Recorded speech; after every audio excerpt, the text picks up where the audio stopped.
mbokk yi déglu Fatick FM juróom-ñeent fukk ak ñaar yu tomb juróom-ñett ñu ngi leen di nuyu di leen di gërëm di leen di sant ci déglu bi di rafetlu seen ànd ak rajo Fatick RTS ñoo leen ko diggoon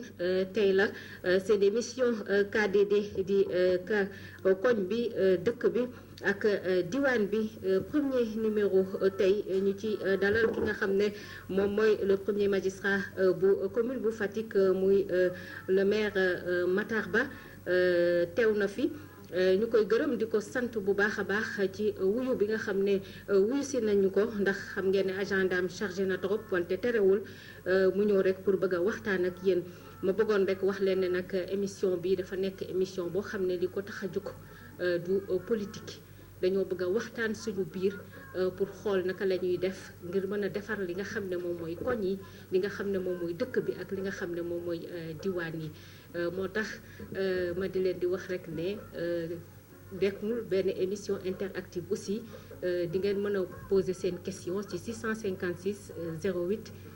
36 77 656 08 36 boo leen wootee foofu di ngeen mën a poser seeni question li ñuy def rek léegi mooy ñu jox kàddu gi ki nga xam ne moom mooy le maire Matar Ba mu nuyoo ak askan wi laataa ñuy dugg ci li nga xam ne moom mooy émission bi monsieur le maire Fatick FM RTS ñu ngi lay nuyu. jërëjëf madame la directrice ñu ngi lay nuyu di nuyu l'ensemble des agents de cette radio bi nga xamante ne ñëpp xam nañu liggéey bi ngeen di def ci région bi.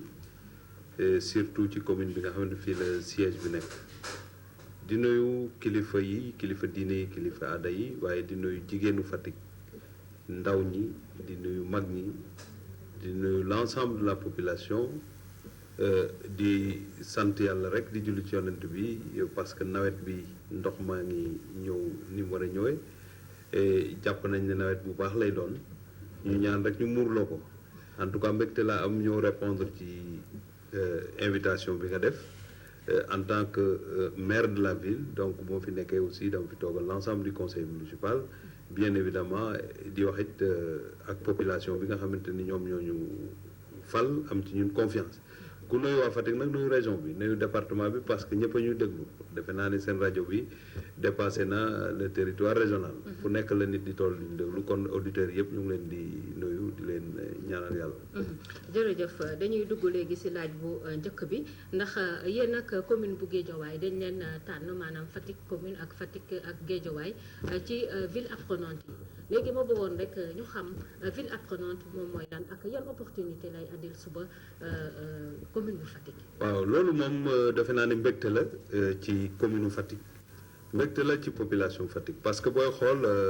kuréel la boo xamante ne réseau bu am doole la bokk ci UNESCO ñëpp dégg nañ ko mbootaay la boo xamante ne ci monde bi la nekk lëkkale réew yëpp di liggéey ci wàllu éducation di liggéey ci wàllu formation commune yëpp bëgg nañ ci bokk parce que forum bi am barke Demba forum la woon bu am solo boo xamante ne amul kuy kilifa yi jiite commune te jéemoo cee bokk pour remplir critères yi war a tax ñu sélectionné la yàlla dogal na fii ci Sénégal pour ne pas dire l'Afrique am na ci lu am solo muy Guédiawaye ak Fatick la yàlla def ñu intégré li nga xamante mooy le réseau des villes yan critères la commune Fatick remplir ba ñu tànn ko. d'abord il faut que nga am connexion yi ci war connexion yi boo ko amee ba pare il faut sa doxalin ak sa investissement ci wàllu njàng ak ambition yi nga am ak sa ouverture loolu bokk na it ci li nga xamante ne dina tax ñu mën la jël foofu bu leen fàtte ne Fatick mos na am certificat ci li nga xamante ne moom mooy la bonne gouvernance en 2012 lañ jotoon raaya bi parce que gëstu nañ ko gëstuwaat ko demaat nañ aussi ba 2015 il y avait l'inspection générale d'État ak ñoo ñëpp ñoo nañu fi donc c'est une ville boo xamante ne on est dans la transparence loolu it bokk na ci critères yi mais le réseau international dafay permettre aussi nga am yoon wi nga xamante ne moom nga war a jaar parce que boo amul connexion yi mun nga dem ba ci biir ami jafe-jafe parce que sélection bi dafa nekk sélection bu rigoureuse tey damay gërëm bu baax Boubacar Khalil Ndiaye nga xamante moo nekkoon sama secrétaire général yàlla def mu dem retraite moom laa détaché woon mu topp liggéey bi ñu gunge ko ci it di ci diisoo di ci waxtaan ba yàlla def tey mu am parce que nommé nañ ko conseil spécial du maire mu nekk di dox loolu waaye bu ñu ko gërëmee dañu gërëm Moustapha Gassama nga xamante ne doomu feu Macky Gassama la yàlla na ko yàlla yërëm Moustapha mu ngi Paris mu ngi dans le département des Yvelines waaye mu ngi liggéey bu am solo pour accompagner la commune de Fatick. moom itamit bokk na ak wàlla département des Yvelines nga xamante ne ci réseau bi la ñu bokk ñoom ñoo épaulé aussi la candidature de la commune de Fatick. léegi yan opportunité la ci commune de Fatick naka am. donc réseau bi li muy wone mooy les villes apprenantes dafay nekk kuréel réseau boo xam ne day def liggéeyam day mobiliser toutes les ressources humaines les ressources matérielles pour accompagner l'éducation et la formation des populations. loolu nag bu fekkee ne kuréel la bu jël ay milliers et des milliers wala des centaines et des centaines de communes te mu nekk communes yu am doole boo bokkee ci réseau bi da lay jox ay connexions ba au-delà de l'éducation et de la formation c'est une diplomatie pour la commune de Fatick pour pouvoir nouer le partenariat ak yeneen communes pour échange d'expérience. et loolu dafay wone ne rencontre internationale sax boo ko kenn weddi mën na jékki-jékki am fii à Fatick nga xamante ni ñeneen ñi dañuy fekk si pour gën a xam suñu dëkk mais ku ci am looy andiwaale pour accompagner le développement de la commune di nga ko andiwaale. donc defe naa ne li tax ñëpp di ci compétir Dakar ak yeneen communes yi nekk ci région bi ak sous-région bi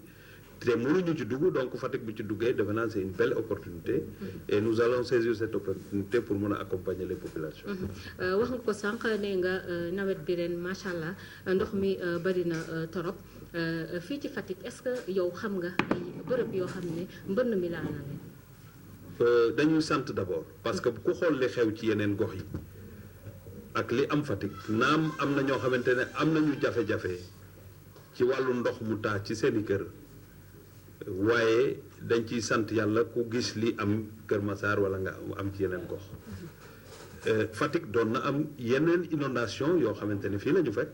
mais jàpp nañ ne li am ren malgré ndox mu bari mi melul na mu daan mel ci dayo ak lu mu yàq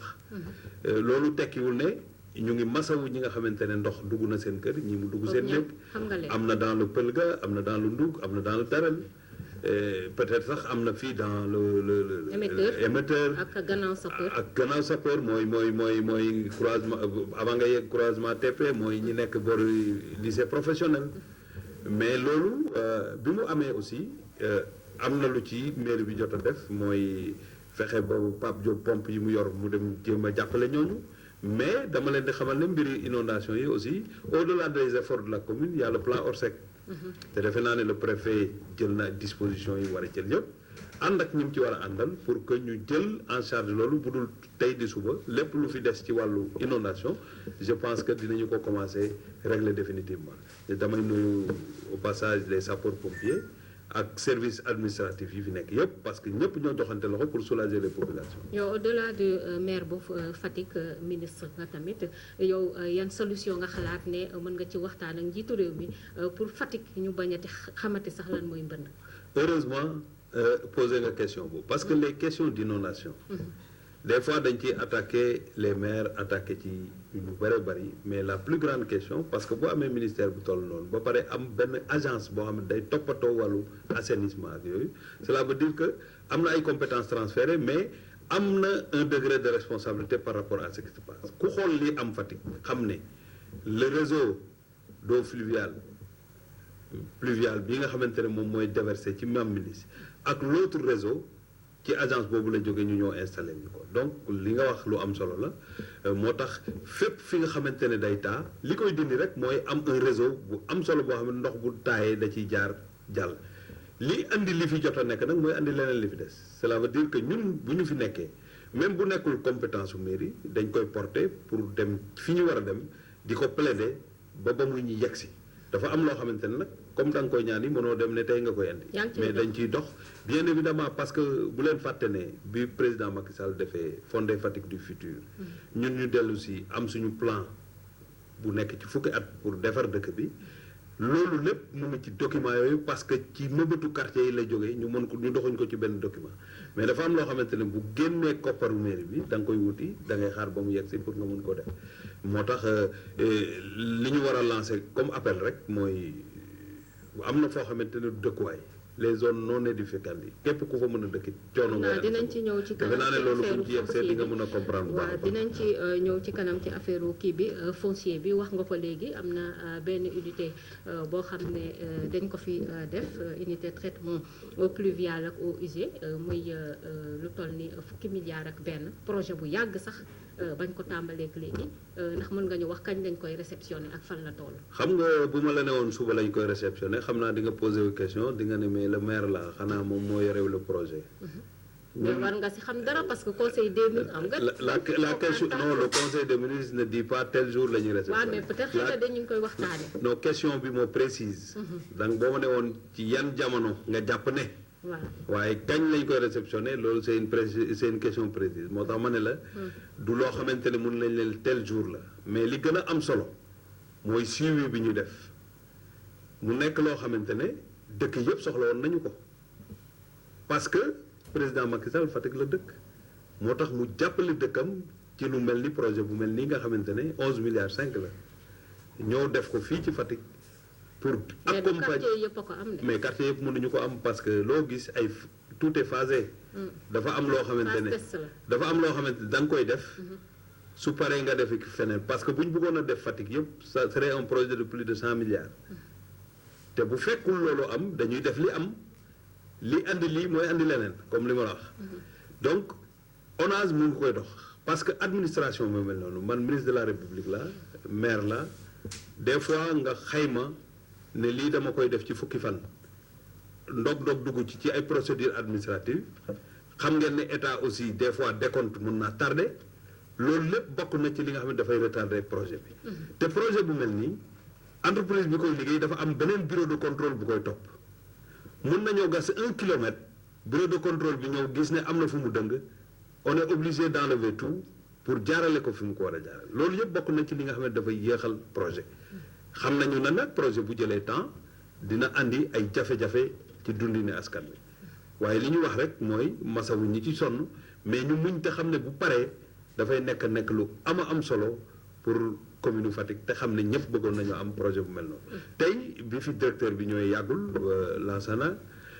jaar na fi tous les jours da ngeen gis auto ONAS yi fii parce que projet ki koy def bu gën a yàgg day perte donc nit ñi ñu ngi accélérer. pour que ci mois yi di ñëw ñu dootuñu wax problème mu li nga xamante mooy ci suuf parce que li nit ñi war a xam mooy tey bu ñu daggee tali bi daane poto lampe yi di gas pour def réseau d'assainissement bi ci biir projet bi am na ay koppar yoo xamante ne tali bu ñu toj dañ ko war a defaraat ba mu mel na mu mel defaraat fa éclairage ba mu mel na mu waroon mel te defe naa ne loolu commencé ngeen koo gis parce que am na fu ñu commencé defar ay tali. ba ñu commencé defar ay tali boori préfecture bu njëkk ba commencé nañ defaraat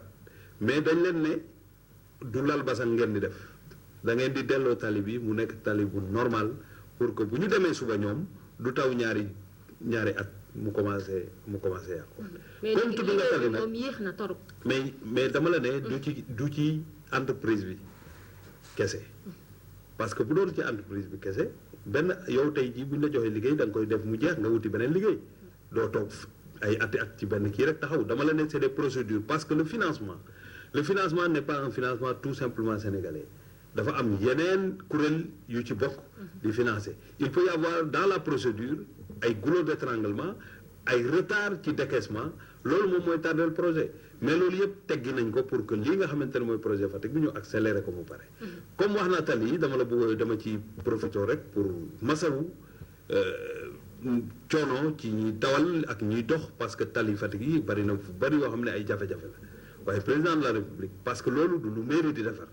mais président de la République en conseil des ministres jox na instruction le ministre des transports des infrastructures muy maître Omar Youm AGEROUTE ñëw na fi ñooy defar tali yi fonds d'entretien routier ñëw na fi ñooñu ñëpp ñoo nañ fi def li ñu war a def pour que d'ici quelque temps ñu mën a reprendre toutes les routes de quelque temps comme kañ. quelque temps xam nga nag nawet bi il faut mu génn pour que ñu defar complètement tali yi en dehors de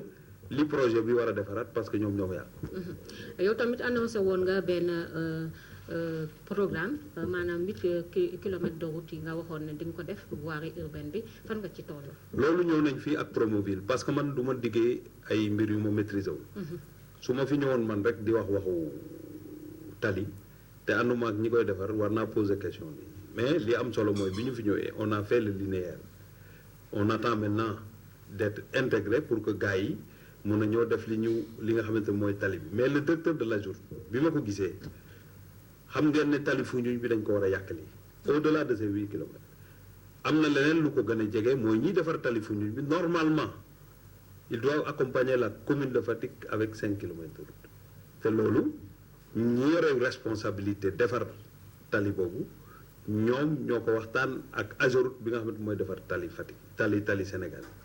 loolu lan lay signifier tali Fatick yi am na ay kamb mais mën nañoo sant yàlla ci li mu am ci ay tali Fatick parce que Sénégal la ñu ne. ma dog la tuuti xanaa yéen a doon ratissé sànq ni waaw mais loolu mënut a ñàkk. parce que boo jiitee même bu dul sa prérogative te mu nekk un danger boo ci amee pexe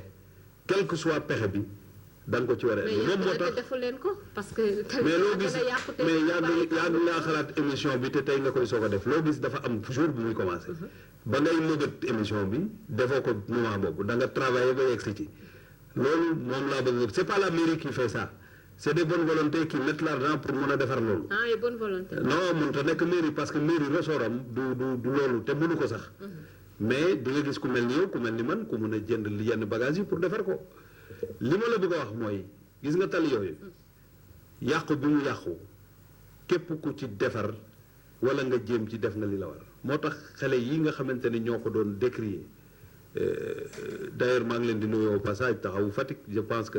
man ci ñoom laa war a bokk parce que maay maire dëkk bi donc kuy taxawu dëkk bi war ngaa ñëw ñu ànd joxante loxo pour defar parce que jàpp naa ne li ma jot a dégg ñuy wax ñoom mooy nan la ñuy def ba tali yi baax nan la ñuy def ba dëkk bi naaj loolu nag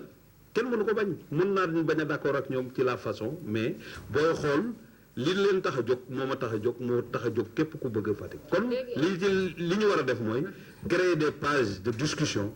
pour que ku am xalaat andi ko mairie bi jël ko en compte lam ca mën mu def ko lam ca mënul mu woo ñi ko mën ñu ànd ak ñoom mën ko def. léegi infrastructure routière yi yëpp nga xam ne dañoo yàqu wax nga ko Promoville kañ lañ xalaat ne Fatick dina taaru dellu fa mu newoon. dama la bëgg a wax leen loolu laa doon wax faax ma dugg ci tali yi Fatick du ay taleem mooy tax ñu naan taaruwul man d'accord moo ñuy gisee noonu je vous le dis parce que dama xam ne histoire Fatick yàgg Fatick ay jéego lay def ci dem ci kanam mais kenn mënta soutenir ne Fatick day dellu gannaaw c'est comme si ñun dëkkuñu fi am na lu ñu manqué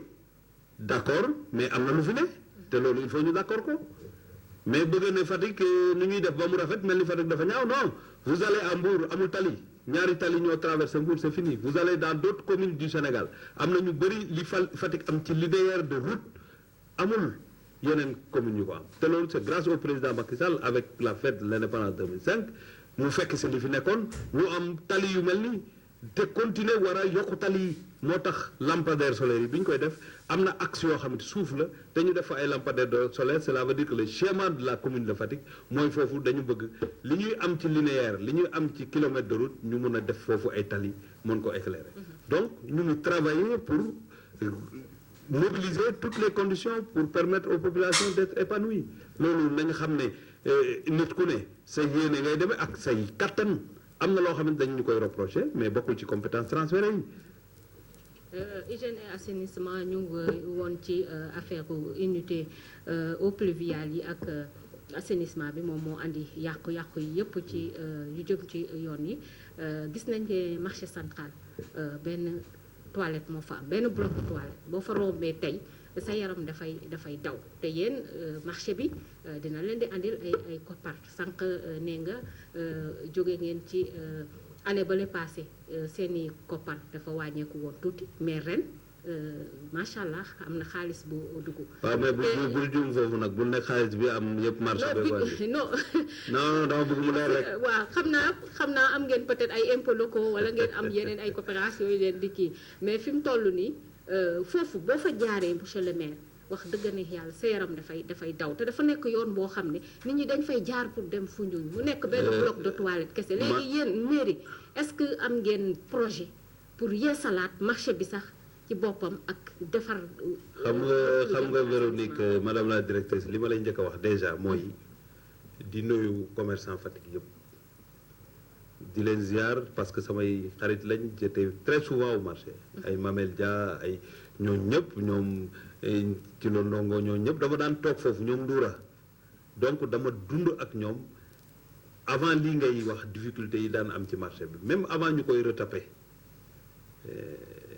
je sais que toutes les conditions ne sont pas réunies mais les commerçants et les artisans de Fatick méritent beaucoup de respect parce que ñoom ñoo toog Fatick di def ay activités économiques donc kenn mënta jox nit cër ba leen ñoom la ñu war a gën a njëkk jox cër moo tax may profité ci occasion bi di leen nuyu di leen féliciter et puis di leen encourager ci liggéey bi nga xamante ne moom mooy parce que loolu mooy defar dëkk maintenant compte tenu des difficultés yi nga wax parce que Fatick day màgg man bokk naa ci ñi jàpp ne ni ñu war a def ak yeneen infrastructure marché Fatick bi des na tuuti dootu attan Fatick parce que Fatick day gën di am nit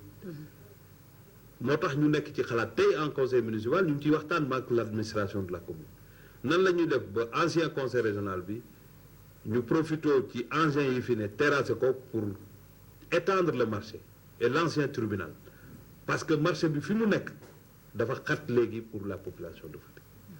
xam nga yow toilette ngay wax man dama ne liggéeyukaay bi sax dafa commencé métti parce que dafa xat amatul yoon yàlla nañu yàlla musal ba dara du fi am mais pour nit dugg fa camion auto sapeur mënul dugg ci biir marché bi. amul bouche d'incendie. donc non am na bu jege côté yooyu. donc le problème n'est pas là. mais le problème mooy même bu amee bouche d'incendie dafa war a am entrée pour bu amee besoin ñu mën a dugg ci biir. donc loolu dafa laaj liggéey bu am solo boo xamante ne du kopparu Fatick rek lañ ko mën a wuti mais il faut ñu wuti ko en tout cas même bu dee un contrat de ville ci loolu la ñu nekk di réfléchir maintenant toilettes yooyu nekk foofu. ñun ñëpp d'accord nañ ne toilette kër sax day am plusieurs toilettes waxtu wala lu toll ni marché. nous tous nous sommes d'accord mais il faut trouver la solution. la solution mooy étendre le marché et créer les commodités parce que fi ñu toll nii beneen douche boo ko fa nar a def di nga tojaat ay cantines pour mën ko fa def parce que amul place boo xool fi toilettes yi ne amul lenn lu des pour nga yokk toilette kon dañu war a def suñu doole ci entretien toilettes yi. te ñun tabax lañ mën ba pare jox leen toilettes yi c'est ceux qui gèrent le marché qui gèrent les toilettes donc l'entretien comme da nga am benn bëñ da nga koy protéger ba ngay am bëñ yu bare moo tax il faut que ñu insister ci loolu tekkiwul ne il faut qu'on continue à investir au niveau du marché le temps que ñu trouver la solution structurelle mooy étendre le foncier mën a def un véritable marché décongestionné marché bi nga xamante ne moom moo fi nekk nii loolu nag xalaat yaa ngi fi mais booy xool dugguñu ci mais kattanu commune Fatick moo néew ba nga xamante ne li ngay nëbët mënoo ko régler ci xaalisu Fatick mais da nga koy dem lijjanti ci kaw. wax nga éclairage public léegi ngeen amoon ay lampadaires solaires mu am Fatick ay zones yoo xam ne ñoom jotuñ ci lampadaires solaires yooyu parce que boo ko seetloo zone émetteur bi ñoom pratiquement foofu guddi boo fa duggee day lëndëm tarus. ñoom jotuñ ci. man xam nga véro man li ma d'accord mooy fu dara newul su amee benn bu fa ne nañu reconnaître ne nekk na fa ba pare laaj li des. ñaata ñoo fa ne tey boo jógee lycée di dem léegi émetteur. da ngay gis bu baax fi ngay dox bu njëkk dafa la demoon turus mais connecté nañ ko ba nga mën a dugg biir émetteur du ñàkk nag zone yu fa amul courant am na it biir Fatick zone yoo xamante ne amuñu courant waxuma la lampadaire solaire moo tax booy xool tey autorisation spéciale bi ñu def on a sorti 30 millions pour yóbbu courant bi ci gox yeeg gox-goxaat yi mu amul. comme yan. 30 millions. comme yan gox-goxaat. am na mu ngi boo demee cité Nibane boo demee boor yi. fi nga doon wax ni am na fu bari. foo xamante ne même ci biir sax dëkk bi nii am na poche yoo xamante ne poto courant yi yegg seegul foofu. donc loolu yëpp répertorié nañ ko pour mën fa yóbbu courant bi. la seconde chose mooy les lampadaires solaires Fatick eggagul 25000 wala 26000 habitants.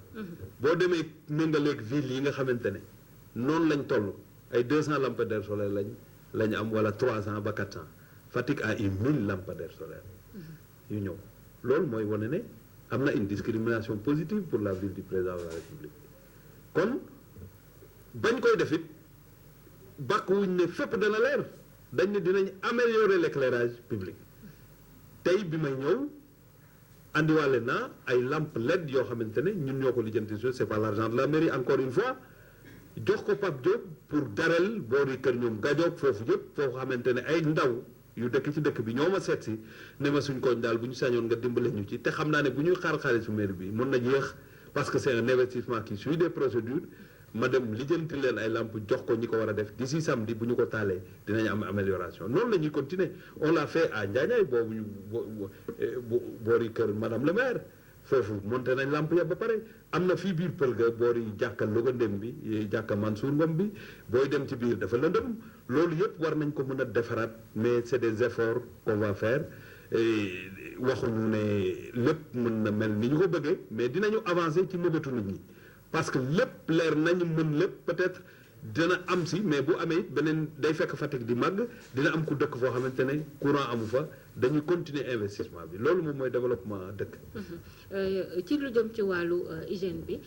gis nañ tamit que ne oto mbalit mi benn oto mbalit moom moo fi nekk ñaar moo fi nekkoon ñu lakk benn bi des fi te am na yenn koñ yoo xam ne du fa yegg des fois day. waaw foo amul tali. des fois day corne sax balaa ngay yegg si sax mu dem yoonam. loolu nag lu ñuy corriger la. waaw lu ñuy corriger la renforcer parce que man 2012 bi may ñëw am na temps tracteur u mairie bi moom mooy buub mbalit mi di ko yóbbu. moo tax toujours ma naan la Fatick amul tànk gannaaw suñu mëbët moo ëpp fi ñu toll parce que ambition day rëy mais li nga am aussi da nga koy jël téye ko ba pare wut leneen. bu fekkoon ne amuloon oto mbalit ba commencé am oto mbalit dañu war a fonk oto mbalit yooyu mais malheureusement. fonk c'est-à-dire. fonk mooy amul lu war a mën a xew ba ñu yàq li ñëpp bokk. oto mbalit bi muy tàkk dafa fekk ma jóge Dakar yegg si. yal na yàlla yërëm suñu jarbaat boobu amoon na ay yëngu-yëngu waaye loolu yëpp passé na mais il faut que nit ñi xam ne lu ñëpp bokk ñëpp a ko war a aar parce que oto mbalit boobu manqué tax na ñu daan ramassé yëpp tey. am na jafe-jafe bu ñëw donc ñu ngi dox pour andiwaat deuxième camion te tey Tafa Gassama boobu may wax doomu El Hadj Mak Gassama yàlla ko yàlla yërëm tey toutes les procédures def nañu ko ba beneen camion ramassage d'ordures les départements des Yvelines may nañ ñu ko normalement bu yegsee dinañu ko andi Fatick mettre ko au service des populations de Fatick kooku it doomu Fatick la boo xamante ne war nañ koo sant gërëm ko parce que dem na mais fàttewul Fatick mu ngi dox lépp lu mu mën lu mu gis foofu lu baax daf may woo liñ ci war a def au Sénégal pour légaliser ko ñu def ko pour mën a andi am na sax corbillard boo xam ne mu ngi koy wut pour jàkk ak escale beeg yooyu yëpp ñu ngi ko ciy jàppale pour que mu mën ko andi loolu dama ciy insister Malick Wade Gueye mu ngi Marseille mu may ñu ngi waxtaan maak moom pour benn projet bu mu am pour dajale doomu Fatick yi ñun ñëpp ñu waxtaan pour xam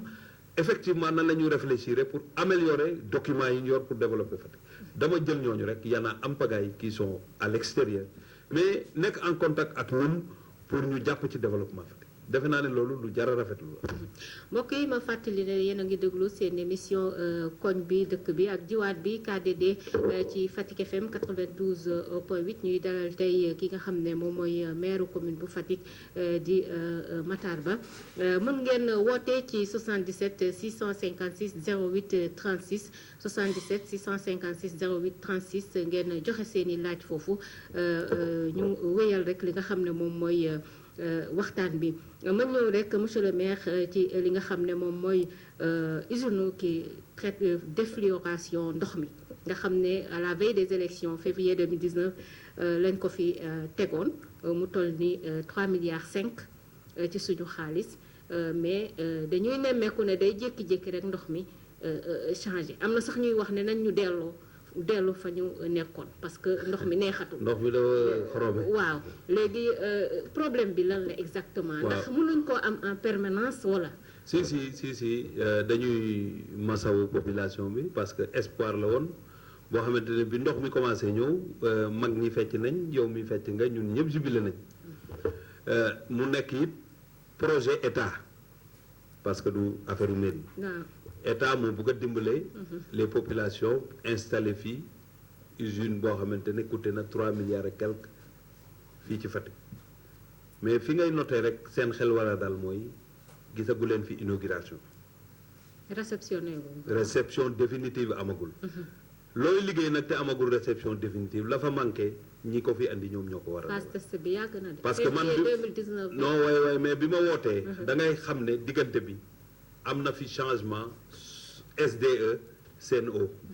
am na fi moment boo xamante ne y a beaucoup de projets qui étaient à l'arrêt parce que direction bi dafa doon changé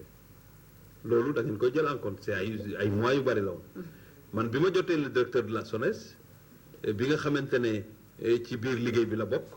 d'ailleurs moom sax lay wax bi ma ko wooyee daf ma ne benn pièce moo ci manqué ñaari pièce la benn bi baaxoon na mais beneen bi dafa am yàqu-yàqu te amul Sénégal dañ ko war a commander extérieur mu ñëw. defe naa ne ci commande boobu la ñu nekk il pouvait après il y a eu le corona parce que man bi may wax moom c'était au mois de février. xanaa ñun mënuñu jot ci Notto Ndiosmone Palmarin bi. Fatick mënu si jot. yow xam nga ne Notto Ndiosmone Palmarin bi déjà boo demee au bout de la chaîne ay ndangaan ak foofu. yëf pression bi yeggu fa parce que bi ñu koy def branchement yi ñu ci waroon a def ak li ñu ci branché dafa mujj nekk loo xamante ne la pression yeggatul boo demee maa ngi mas a waa ndangaan Samb d'ailleurs ñoo ñëpp dem nañ ba ndox mi mënatul a yegg foofu li am solo mooy pièce bi nañu ko ci def parce que ça c'est du pareil au même day nekk ndox moo xamante ne ndox mu neex la boo xamante day sauver la santé des dents te bañ lu am solo la ci dundu doomu aadama kon je pense que du loo xamante ne doléance la bu ñu gàddu woon ñun population Fatick di ko xeex dañoo am njiiti réew muy président Macky Sall dëkk Fatick xam jafe-jafe Fatick parce que du yow yaa dem plaider ji pour usine bi ñëw du man mi du keneen mais ki nga xamante ne fii la dëkk xam li fi ne xam jafe-jafe yi moo leen ne dama bëgg parce que ba ñu xuur yeeg jafe-jafe yi ñu am ci wàllu ndox gis sareti mbaam yi ñuy dem yafaaroog di rooti te léegi teen yu bare ngay yafaaroog nekkoon ndox mu neex te léegi xorom si nangu na ko ba neexatul mu ne naa leen jàppale ci lu mel nii nga xamante day accompagner la santé des populations kon ak lu mu mënti demee mu yéex mu ñàkk a yéex bu ñu sañoon suba pièce bi ñëw ñu def ko mais na rassurer les populations kenn du def investissement de plus de 3 milliards benn pièce tax le projet tombé à l'eau la pièce sera là il sera monté su ko defee ñun liñ ci doon séntu ñu gis ko. léegi ñu ñëw ci mbiru suuf bi fii ci Fatick boo waxee ñu bëri dañu naan Fatick amatul suuf. wax nga ko sànq sax parce que ci lu jëm ci gaaru ceer bi xam naa dinaa ñëw ci gaaru ceer bi ci kanam tuuti nee nga dinañu seet intercommunalité bu ñuy def pour sax ñu mën a délocaliser gaaru ceer bi mais pourtant yéen a ngi dagg ci gannaaw fii ne gannaaw marché buubaan bi ñu ngi fay dagg te président nee na yéen élus locaux yi na ngeen moytu léegi di joxe suuf foo xam ne dafay inondé te foofu dafay am ndox léegi fan ngeen toll ci foncier bi fii ci Fatick. xam nga tere kii nu mu tuddati Véronique borom xam-xam nga parce que boo heureusement maa ngi fi pour tontu parce que boo nee yéen a ngi dagg yéen a ngi def nii et cetera day compliqué dama bëgg képp ku yeewoo Fatick. nekk doomu Fatick ñu xam lan moo tax suuf manqué balaa may ñëw ci dagg bi ngay wax tey la commune de Mbellacadiao day ñëw ba ci étoile Malango. waaw mu commencé dagg. parce que valeur bee tax Ñaaxar day ñëw ci porte Fatick. mu commencé dagg. Diouroup pareil day ñëw ba Njuwaar sës Fatick commencé dagg. parce que valeur la loolu bu ko defee Fatick day tëju loolu tax ñu ne foncier amatul mais dagg yi ngay wax nag na nga xam ne. ñun amul benn permis d'occuper booy jot attestation booy gis la signature de Matar Ba le maire. parce que nous ne sommes pas responsables de ce foncier-là. Le titre foncier-là, c'est le receveur. maa ngi ñëw c'est vrai que y a la décentralisation et la déconcentration. On travaille ensemble, c'est vrai. Mais chacun sa responsabilité. Mais c'est normal que bu desee lu ñu war a dagg ñu dagg ko. li ñu war a insister mooy nañu transparent ci joxe parcelles yi nga xamante ne laa bëggoon ñëw sax. parce que am na doomu Fatick yu bëri parce que y a une commission bëgg nañ tey am fi kër dañuy déposer pour am terrain te mënuñu koo am. waaw mais boo ko waxee it ne doomu Fatick yu bëri am nañu kër am nañu terrain. waaw mais ñi am ñoo gën a. mais wax nga ko parce que y a pas d'incohérence c'est parce qu'il y a plus de foncier que dina am ñu dul am c'est clair. Dans tout choix il y a des gens qui peuvent avoir parce que li disponible moo matul ñuy demander te Fatick nag. est-ce que aussi si demande yi doo leen trier. non il y a une commission boo xamante ne ce n'est pas la mairie commission domaniale am na. ce n'est pas non commission domaniale mairie la ne. mais la commission bi distribuer les parcelles c'est tous les services qui touchent à cette question-là qui se retrouvent et qui font le dépouillement boobu bu ñu ko defee ba pare ci lañ ciy jor a jot ñun pour valider le travail de la commission c'est comme ça que ça se passe. waaw. noonu lay demee. noonu la war a demee. man loolu laa xam ne noonu lay demee te loolu laa gis. mais bien évidemment parce que ñun ñooy jël les frais de bornage. ñun ñu ngi ci biir mais ñun rek mënuñu décider c'est ça le problème. Ce que je veux te dire mooy c'est pas Yorodem tout simplement qui prend les dossiers et qui délibère. Yorodem mooy le président de la commission domaniale. mais moom day participer ci liggéey bi nga xam ne moom lañ def dina am un adjoint au maire. mais dina am peut-être le président de la commission de finances c'est possible mais dina am tous les services déconcentrés yi nga xamante ni ñoo ko. mais tontu woo ma sama laaj bi de zone yi nga xam ne dafay inondé te ba ñu fay jox ay nit parcelle te loolu président nee na dakk. mais tontu naa la dama ne les zones non aedificantes yi. tey ku fa joxe tu as fauté kuñ fa jox war ngaa bañ ñu jox la loolu. parce que tey man bu ma lay ñaan parcelle boo ma joxee ci géej damay lànk. kii joxe it war naa assumer ses responsabilités man tey bu mu fekkoon ne may joxe suuf si su ma gisee foo xam ne dégg la wala bas-fond la dinaa yërëm ki ma ko war a jox ba du ma ko jox parce que bas-fond yi entreprise mën na ko gérer mais kuy góorgóorlu di daw dépense laaj la parcelle nga jox ko foo xamante ne toolu ceeb la yaa ngi koy tooñ di ko teg coono moo tax état bi ne les zones non aedificantes yi waruñu ko joxe ku ko joxe tu as fauté moi je n'assume pas ça. ku ko def tu as fauté et c'est pas normal c'est inacceptable. ñu ñëw ci sa grand projet yi muy Cekasinik ak Biscuiterie bi ci nekk yoonu Foundiougne gis nañ ne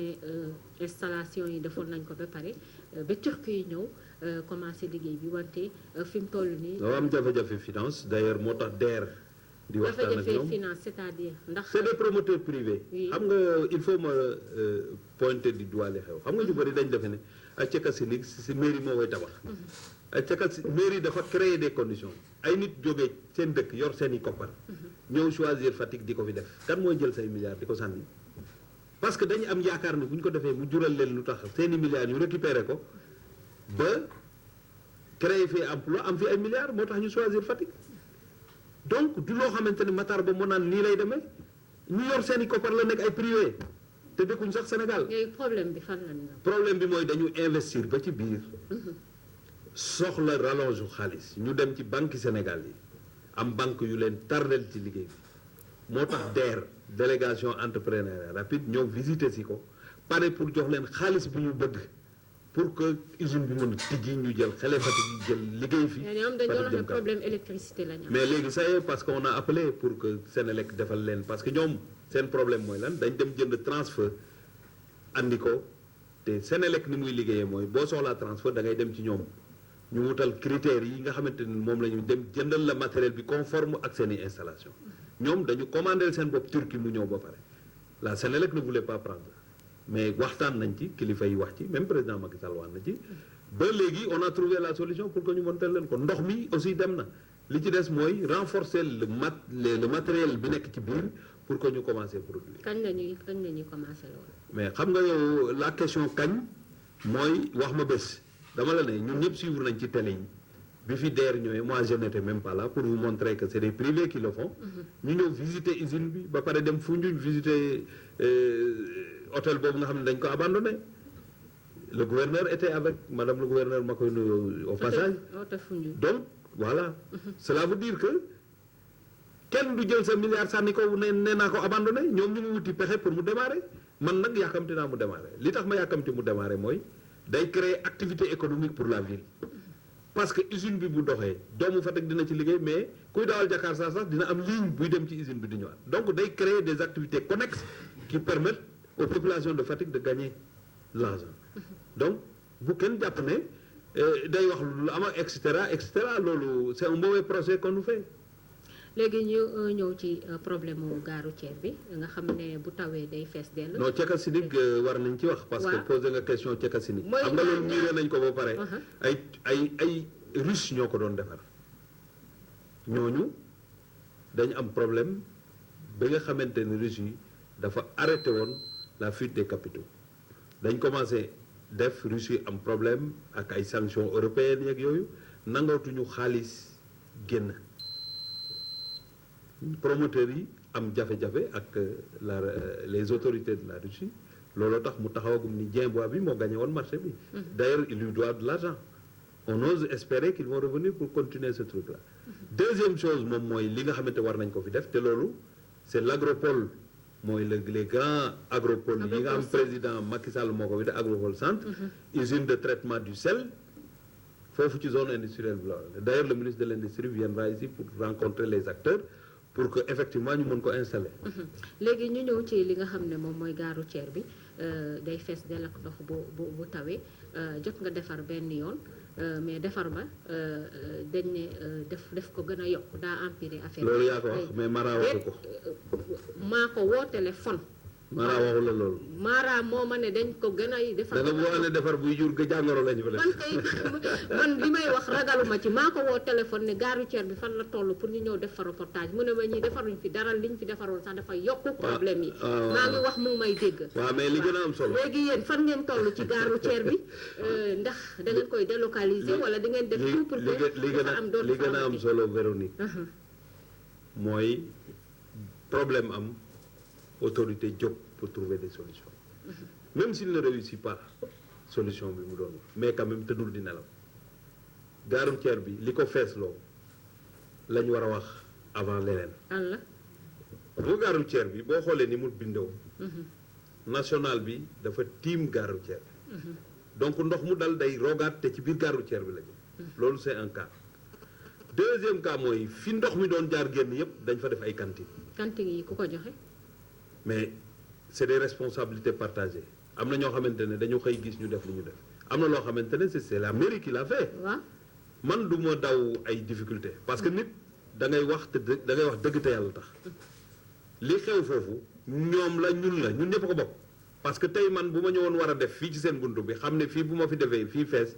même buñ ma ko permettre sama xel moo dul nangu ma def ko parce que xam naa ne damay créer problème mais l'un dans l'autre bi yëf yi amee le maire Issakha Dieng est allé là-bas ak ñoom Adjuma ak le secrétaire général woo nañ Dieng-Bois mu jàppale ñu ci parce que doomu Fatick la liggéey bañ fa jot a def yëpp moom moo ñu ko parce que c'était une urgence ànd fa ak préfet ñu koy sant ci taxawaayam mu jël ay ingénieur am jël ay camion jël essence am defaral ñu la nga xamante moo fa nekk mais boobu ba léegi même bu li ñu defee baaxul it génnaatuñ ñëw ci boulevard bi parce que dina leen permettre même bu amee ndox du leen yàqal liggéey kon même bu melul na mu war a mel am na amélioration mais yemuñu foofu parce que cette solution là c'était une solution conjoncturelle mooy ndox am na nan la ñuy def ba nit ñi liggéey te ndox du am loolu bokkul ak solution bi tey boo xoolee suñu réunion conseil municipal génne nañ juróom-ñaar fukki millions 70 millions pour retaper la gare routière faire de sorte que ndox dootu fa taa loolu it solution intermédiaire la même si c'est structurel intermédiaire la ni ma wax ci marché bi lay wax ci gare routière bi gare routière bi bañ koy def ak léegi li yokk ci doomu aadama Fatick bari na. est-ce que xalaatu leen délocaliser. mais ci loolu laa jëm moo tax ma ne lan nit ñi dañuy yokku gare routière bi des na tuuti day tuuti pour la ville de Fatick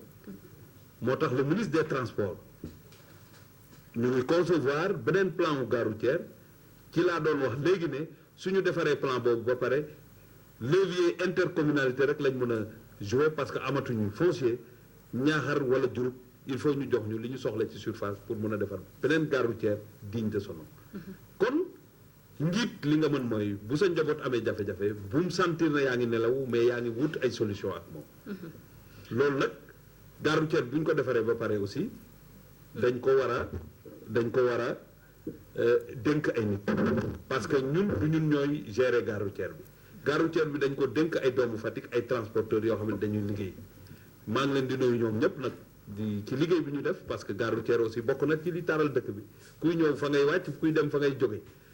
ñu jox leen cër nag bu baree bari di leen masawu parce que amoon na coono waaye bu ñu àndee ci lay gën a yomb pour ñu trouver des solutions.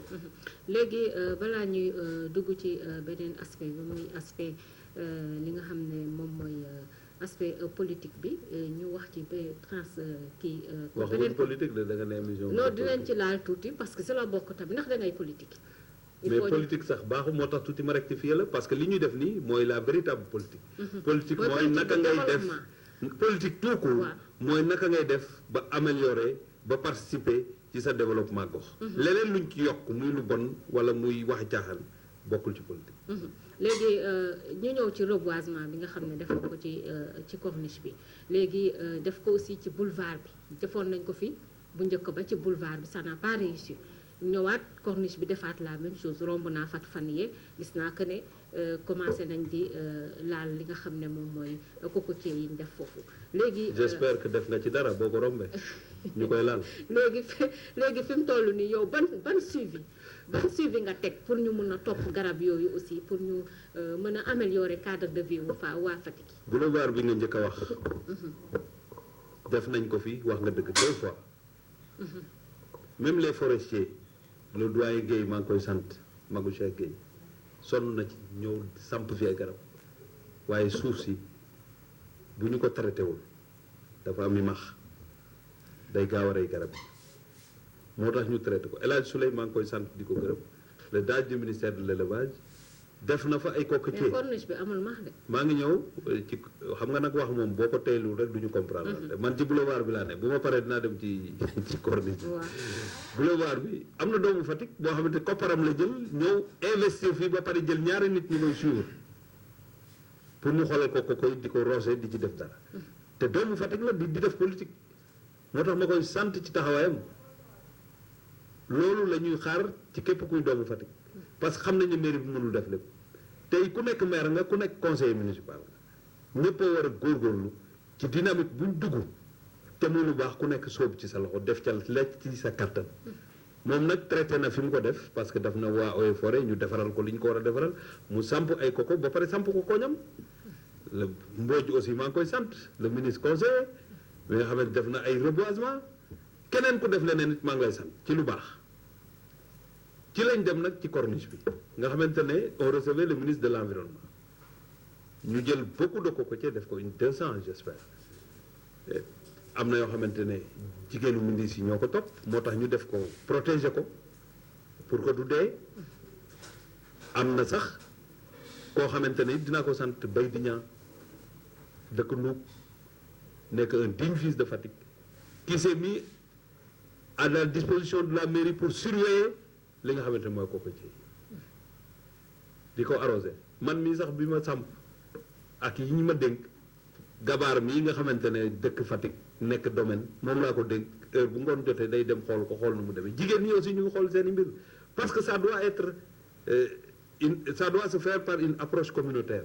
tey kenn warta ne lii de mairie bi ko de sama yoon nekku ci ku nekk daf ko war a protéger population yi dëkk foofu war ko protéger parce que kooku yooyu bu ñu fi màggee ñu defar plage bi ba mu baax ku am gan di nga mën a doxantu foofu xale yi ñëw it dinañ am cadre de vie boo xamante ne moo gën bi ñu nekk. moo tax ñu ciy liggéey di gërëm waa SAPCO aussi ñu ngi ci lampe yi électricité jàppale ñu ba et puis aménagement corniche bi aussi le partenariat qu'on a signé ñu ngi ciy def li ñu mën ñu ngi gërëm Pape Mad di gërëm son directeur général il faut qu'on pousse le travail et puis qu'on arrive à concrétiser li nga xam ne moo nekk suñu bopp pour que suñu corniche boobu nekk un lieu de vie extrêmement agréable.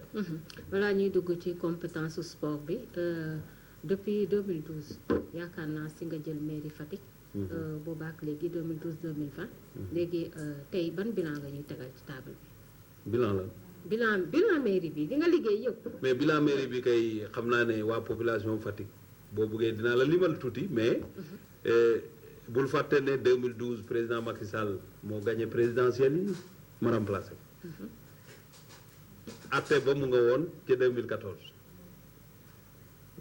li ma la guma la ko mais jàpp naa ne waa Fatick kontaanoon nañ ci parce que moo tax ñu falaat ma 2014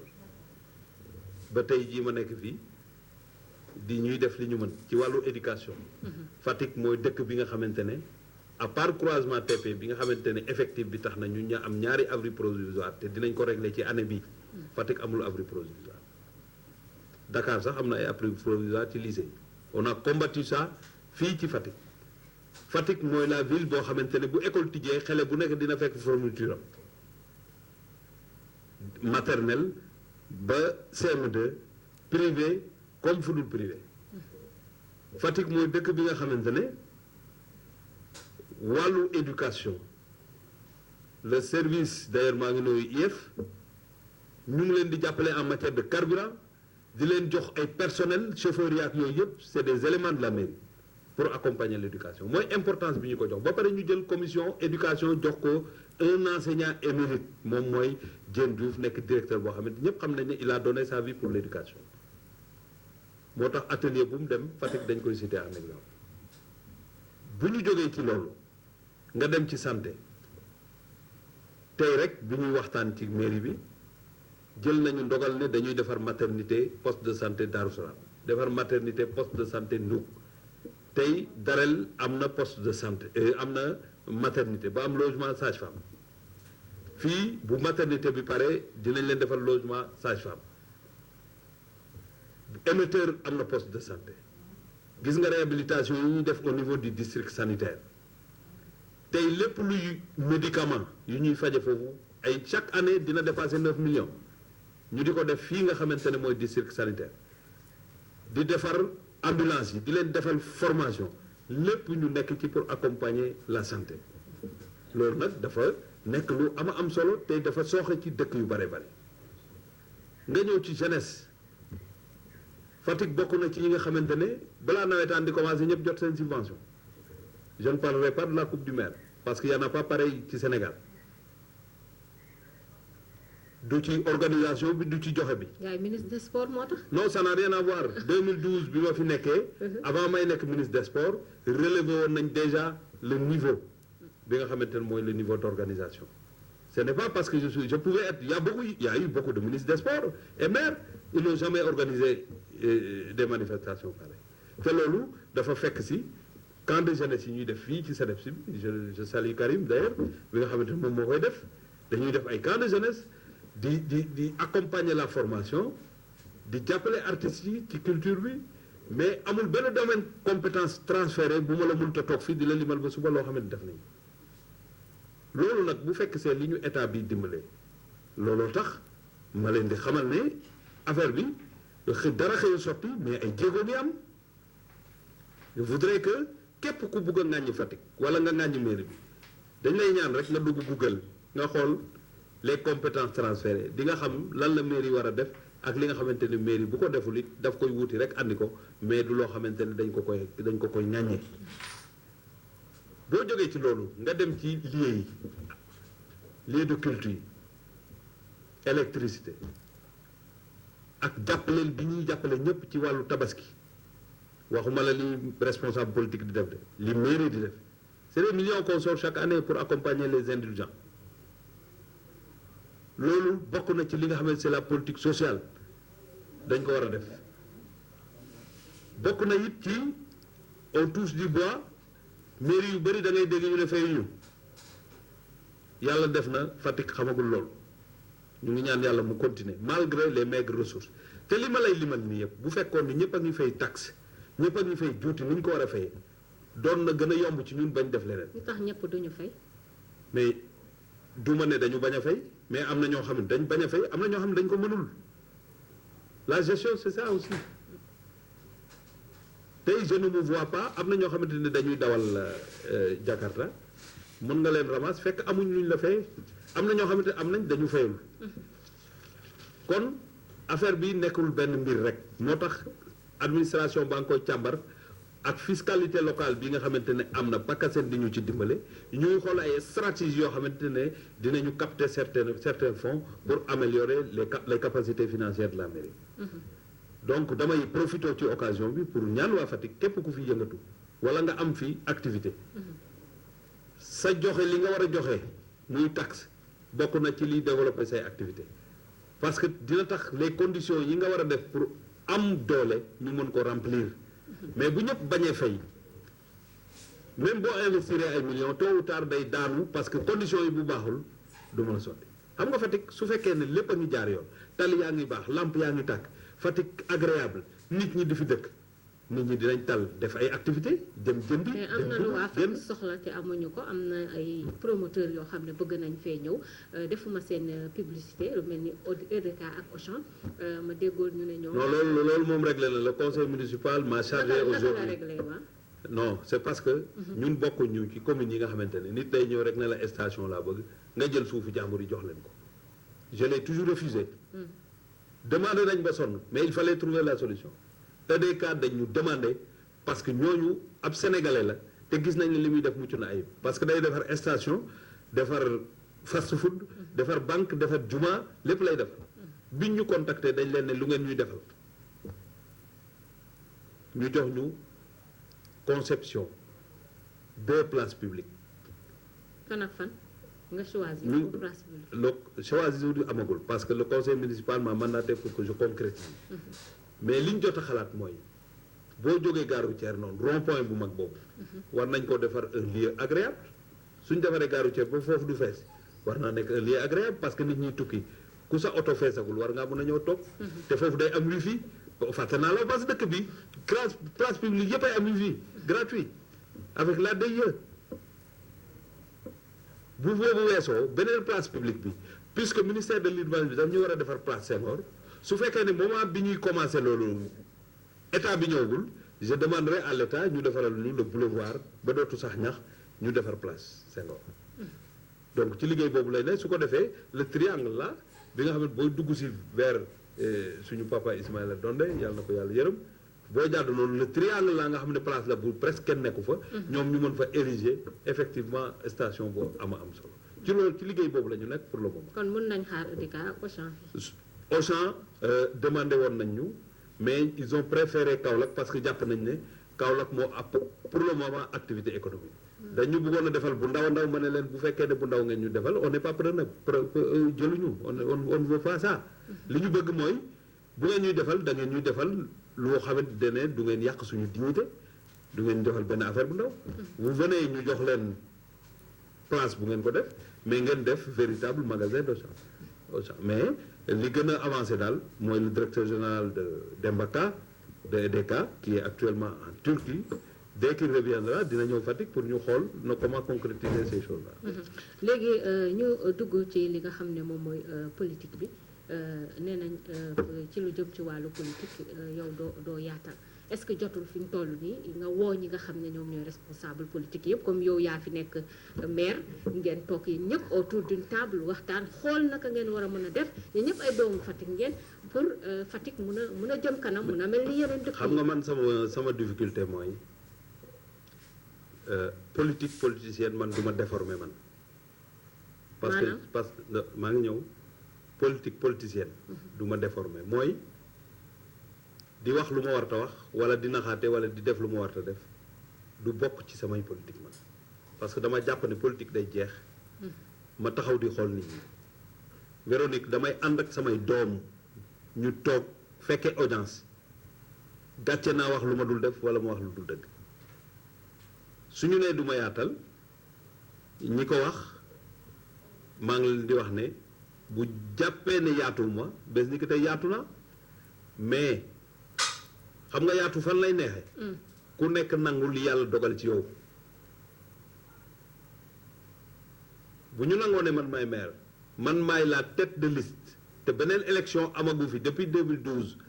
ma nekk jiite la coalition Benno Bokk Yaakaar wala la grande coalition de la majorité dama bëgg nga continuer ci laa ñëw ne je suis candidat fii ma toog nii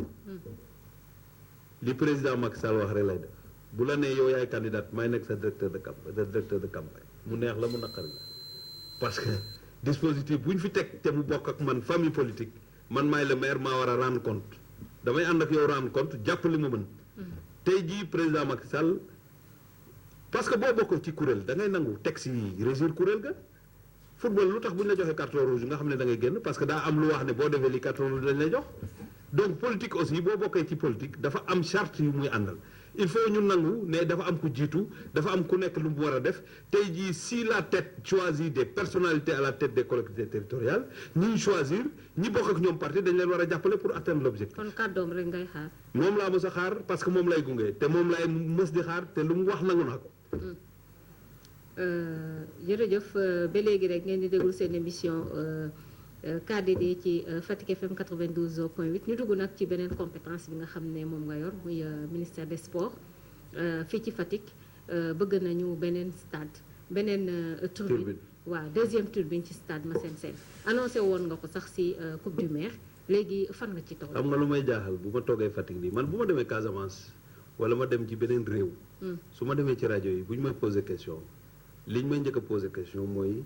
li ñu jàpp ne mooy sportu localité ba te defe naa ne quand tu parles d'ici la lutte làmb ngay wax. moo tax ci magistère du président Macky Sall ñu defaraat l'arène de Ndiandiaye. boo demee fii dans le Mboubane am na arène bu ñu fi def boobu it yéex na parce que AGETIP moo ñuy taral deuxième arène parce que jàpp nañ ne dëkku bëre la ñu bokk te ñooñu dañu war a fexe ba encourager ñi ci mën a bëre ñu am fu ñu koy defee. bu ñu génnee nag ci wàllu infrastructure yooyu jëm ci làmb ji stade Massène Sène li dal garage bi dal marché moo ñu dal am na temps stade Massène Sène li fi nekk ci nit du doon déborder mais tey boo ñëwee coupe du maire nga xam ne nit ñi amatuñu fi ñu toog.